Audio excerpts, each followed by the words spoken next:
दुनिया के किसी भी नेता ने भारत के ऑपरेशन रोकने के लिए नहीं कहा।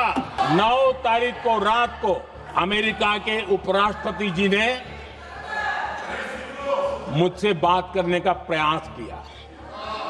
वो घंटे भर कोशिश कर रहे थे, लेकिन मेरी सेना के साथ मीटिंग चल रही थी, तो मैंने उनका फोन उठा नहीं पाया। बाद में मैंने उनको कॉल बैक किया। मैंने कहा कि आपका फोन था, 3-4 बार आपका फोन आ गया, क्या है? तो अमेरिका के उपराष्ट्रपति जी ने मुझे फोन पे बताया कि पाकिस्तान बहुत बड़ा हमला करने वाला है। ये उन्होंने मुझे बताया। मेरा जो जवाब था, जिनको समझ नहीं आता है उनको तो नहीं आएगा, मेरा जवाब था, अगर पाकिस्तान का ये इरादा है तो उसे बहुत महंगा पड़ेगा।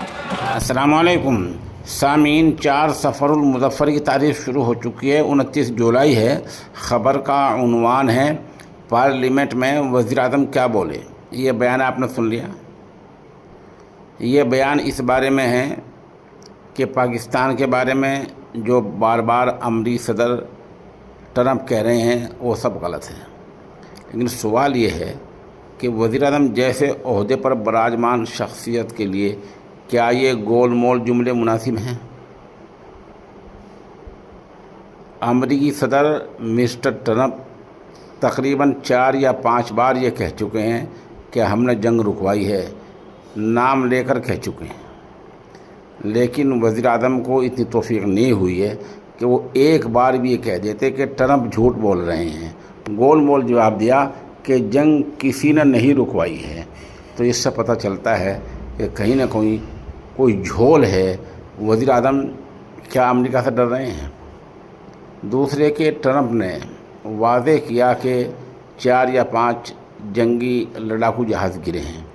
उसके बारे में भी हमने अब तक ये नहीं कहा कि ट्रंप झूठ बोल रहे हैं। आखिर हमें गोल मोल कहने के बजाय साफ लफ्ज़ कहने में, साफ जुमले कहने में क्या हर्ज है?